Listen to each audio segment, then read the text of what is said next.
Es muy probable que puedas creer que un director con películas tan creativamente inspiradoras, diferentes y con temáticas tan variadas, además de con una trayectoria de más de 50 años, es una persona sumamente centrada en crear con un método establecido y segura de sí misma.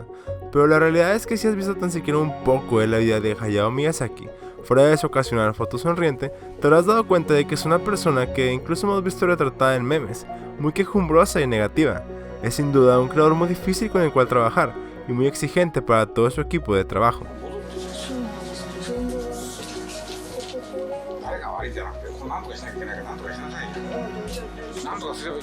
De lo que más llama mi atención es el hecho que a través de la filmación de 10 años por el director Arakawa, pudimos ver en realidad cómo es Hayao, sus preocupaciones y ansiedades de la gran carga de trabajo que, después de tantos años, siguen poniendo bajo sus hombros y por qué esto es importante para él, como esto es parte del proceso completo para llevar a cabo cualquier película. Sin más que agregar, acompáñame en esta segunda parte sobre la vida y trabajo de Hayao Miyazaki, y exploremos cómo su manera de trabajar, su filosofía personal, y cómo estas dos están llenas de importancia y significado en los mundos de fantasía, y cómo estos tienen relevancia en nuestra realidad.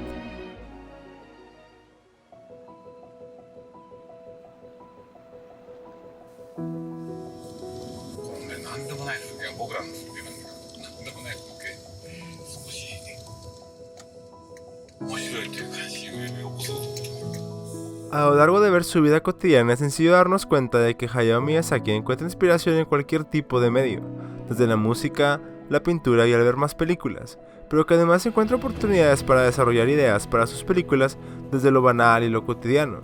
del ambiente y del mundo que lo rodea. Incluso por poner un ejemplo, la escena inicial de Mi vecino Totoro en la estación de autobús se originó gracias a una parada de autobús que está de camino de su casa a su estudio personal. Y la escena crítica que discutimos en el video pasado para la película de Ponyo, donde Ponyo está encima de los peces gigantes, salió una pintura que vio en una visita a un museo, una pintura titulada Ofelia. También el hecho de que Ponyo estuvo basado en la hija de un miembro del equipo de Miyazaki quien lo inspiró a dibujarla, la pequeña Fuki. También vemos como para la preparación de varias de sus películas, Hayao se ha apartado del estudio y de su trabajo antes de comenzar con la producción de esta. De esta manera, permitiéndose cambiar de perspectiva y relajarse antes de comenzar a trabajar en la producción. Este proceso muy largo donde sabe que por más de un año se trabajará arduamente para sacar adelante la película. Es así que al salir de su contexto de diario, se permite recibir ideas de lo inesperado.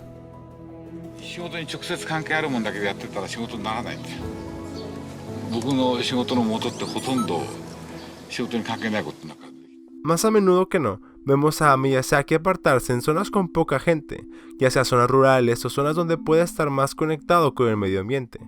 Creo que esto tiene mucho reflejo a través de toda su filmografía con la importancia que le da a la naturaleza, con los eventos naturales y con los monstruos, criaturas y espíritus que ha creado a lo largo de los años.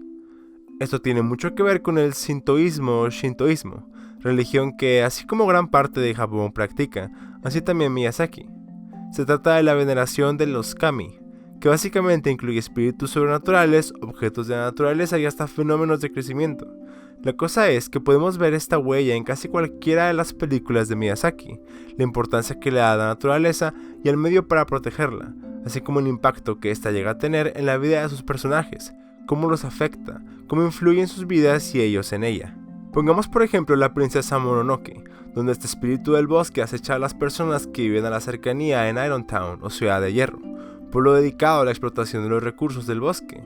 O el Castillo del Cielo, en la que en medio de la guerra vemos a personas aisladas por la destrucción de ciudades por pelear por tecnología, donde solo quedan rastros de civilizaciones avanzadas por la gran explotación y búsqueda de un mineral valioso. O Náusica del Valle del Viento, donde nos encontramos con un mundo apocalíptico provocado por la guerra de los 7 días de fuego, dejando con ello un mundo devastado con esporas y gases tóxicos, así como insectos mutantes gigantes que cubren gran parte de la Tierra.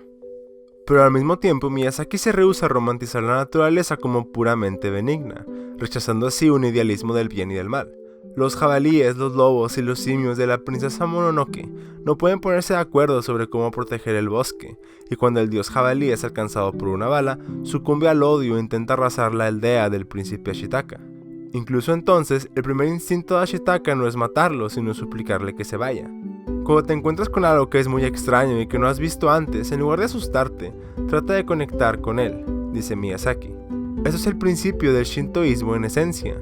Cada persona, cada lugar, ya sea una ciudad poblada o un pueblo pequeño, sucesos de la naturaleza, tanto una catástrofe natural como un amanecer, grandes e inexplicables monstruos y espíritus, la magia y la brujería, todos son aspectos del kami, a la vez seres sobrenaturales específicos con una esencia divina dentro de ellos que residen en todo y en todas las cosas.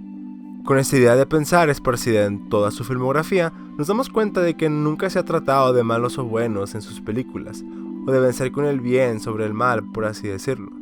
Podemos ver esto representado en el espíritu del viaje de Chihiro sin rostro o No Face, quien podemos rápidamente identificarlo al principio de la película como una entidad malvada, que parece traer algo entre manos. Solo después del desastre en la casa de baño nos damos cuenta de que tiene la cualidad de aprender de cada persona o cosa que consume, viéndose así moldeado a través de las malas prácticas y la avaricia de los espíritus en la casa de baños,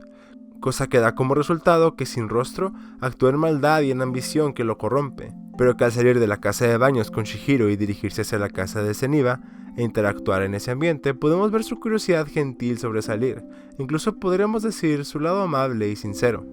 También, por ejemplo, en El Castillo en el Cielo, como mientras el robot puede parecer malvado al destruir todo a su paso, podemos aprender después cómo es un protector de la ciudad del cielo, y aunque pueda causar mucha destrucción con el fin de proteger la ciudad, no es una intención de maldad sino una tarea determinada por preservar la naturaleza y la vida del lugar. Con estos matices que Hayao mete en sus películas podemos darnos cuenta de que incluso él es una persona llena de contradicciones. Mientras parece ser una persona bastante negativa y pesimista, cosa que él mismo ha dicho en repetidas veces, hay cierta positividad que se repite en cada una de sus películas, un mensaje alentador de esperanza, y que finalmente vemos como destellos en él durante la creación de sus películas, que mientras pasa mucho estrés, ansiedad y enojo, también vemos cómo llega a disfrutar más del proceso cada vez que tiene ideas claras, cada vez que tiene una idea fresca que agregar y cada vez que avanza en la realización de la película. Esta incoherencia reluce aún más al ver los contrastes contradictorios en su propia vida. Un cineasta que condena la proliferación de imágenes aun cuando contribuye a ella. Un artista que ha dedicado su carrera a los niños pero que rara vez estuvo en casa para cuidar de los suyos. Un ecologista que no puede soportar renunciar a sus cigarrillos o a su auto ruidoso. Un hombre que se queja de la modernización industrial pero que se deleita con la mecánica de los vehículos modernos. Un pacifista que ama los aviones de guerra. Un melancólico con una visión oscura de cómo la civilización ha malgastado los regalos que nos ha dado el planeta, quien sin embargo sigue realizando películas que afirman la urgencia de la vida humana, que al final termina por tener sentido solo sobre él mismo y su forma que ha vivido su vida. No podemos ser enteramente buenos o malos. Para Miyazaki nunca se ha tratado de eso, sino de poder encontrar un balance entre ambas, un dualismo quizá, pero que el fin es que pueda permitirse contar, sobre todas las cosas, historias que son fieles y honestas a sí mismas. Con esta idea en mente, la filosofía de Miyazaki no está limitada a un cierto tipo de mensaje o ideología. La misión de sus películas, Miyazaki dice, es consolarte, llenar el vacío que podría haber en tu corazón o en tu vida cotidiana.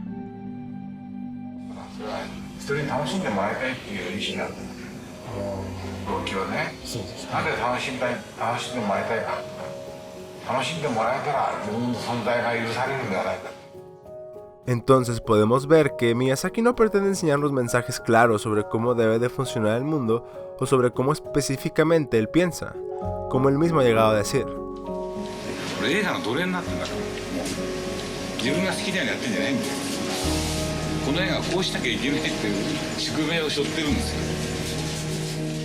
Y obviamente sus películas tienen parte de él en ellas, su manera de pensar y enseñanzas que podemos tomar, pero lo admirable de su trabajo es que, al menos para él, es tan personal como es universal. No se trata de él más de lo que se trata de los demás a su alrededor, de su contexto y lo que pasa en el mundo. Cuando el terremoto de 2011 impactó Tohoku, uno de los eventos más catastróficos en la historia de Japón, donde más de 18,000 personas murieron y se reportaron desaparecidas, Miyazaki se encontraba planeando su última película, Se levanta el viento, donde se representa el terremoto de Kanto de 1923. Después del desastre, gran parte del equipo de Estudio Ghibli expresó no querer dibujar nada que tuviera que ver con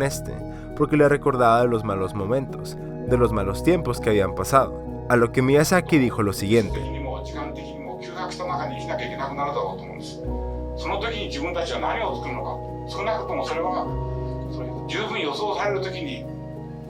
前と同じようにファンタジーを作って女の子がどうやって生きるかっていうふうなことでは済まないだろうというふうに思いました。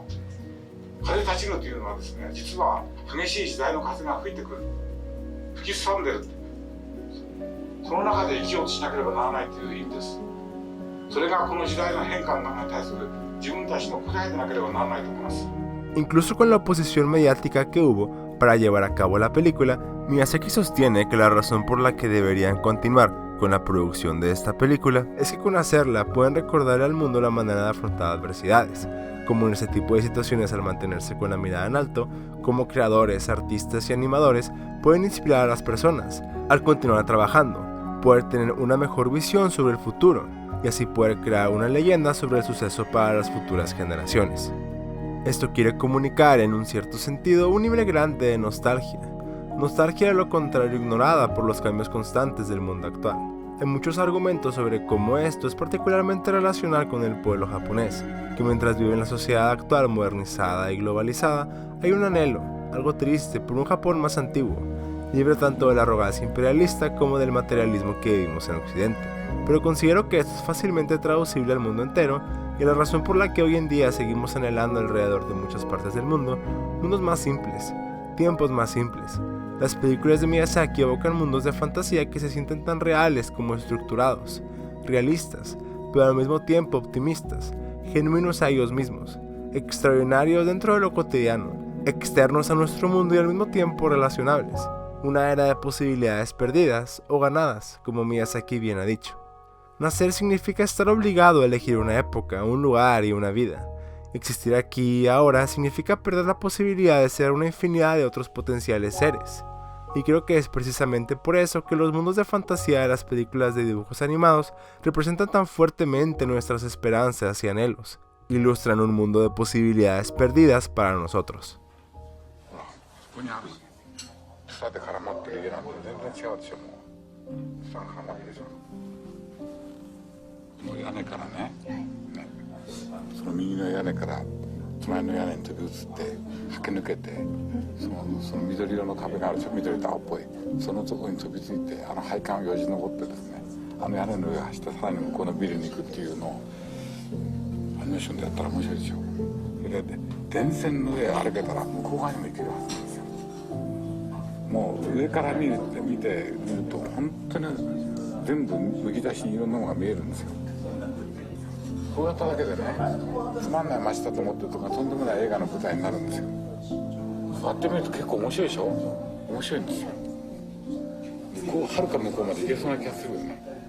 Infinidad de posibilidades son lo que representa sobre cualquier cosa las películas de Miyazaki.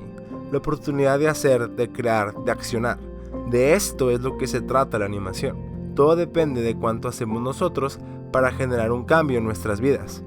La más reciente película de Miyazaki trata esto de una manera muy relacionable. Hiro es un diseñador de aviones que después de comenzar la Segunda Guerra se ha involucrado en la creación de aviones de guerra, en la que tuvo que aprender a adaptar su pasión por los aviones a aviones de guerra, no por el fin de la guerra en sí misma, sino con la esperanza de terminar con ella, disfrutar cada momento que tuvo en su vida y vivirlo al máximo, rodeado de la mujer que amaba por el mayor tiempo posible.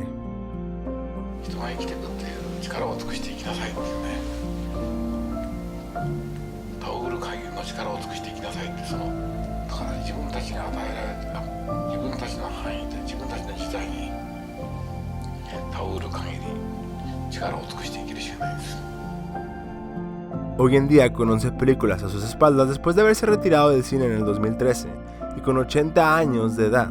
Hayao Miyazaki se ha embarcado nuevamente a un viaje por su siempre improbable última película llamada ahora How Do You Live, o Cómo Vives en español.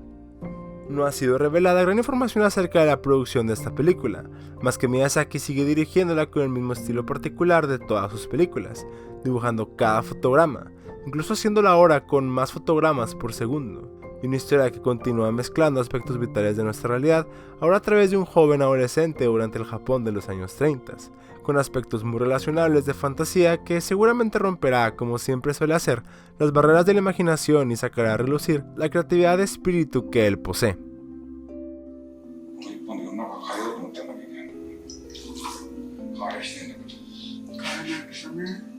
わかんないけど、そう思ってやるのはね、やらせてる作る。作品作ってる時だけが生きてる時だからですよ。戦う男であり続けるっていうことが自分が生きていくっていうことになってる。Hayao Miyazaki, al menos para mí, vive como un testimonio de vida para las generaciones de pequeños y grandes que buscan inspirar y ser inspirados por otros. Todas aquellas personas que quieren romper las barreras de la imaginación y de lo desconocido de la creatividad. El testimonio de un ilusionista que ha estado dispuesto a darlo todo para llevar a la vida ideas y personas, que le ha dado un nuevo significado profundo lleno de motivaciones y voluntades a la animación y a la vida que emana de ellas, que está consciente del impacto que sus películas tienen en el mundo y asume esa responsabilidad. Una persona cascarrabias pero divertida, que trabaja hasta tarde cada día pero pierde el tiempo platicando de su día a día con los demás animadores del estudio. Una persona que ha trabajado en las trincheras con mucho estrés y contrarreloj por más de 40 años a voluntad, cuyo escritorio para trabajar es apenas un poco más grande que el de cualquiera de sus animadores, y que este día todavía dibuja la mayoría de los cuadros en cada película a mano, sumando decenas de miles él mismo.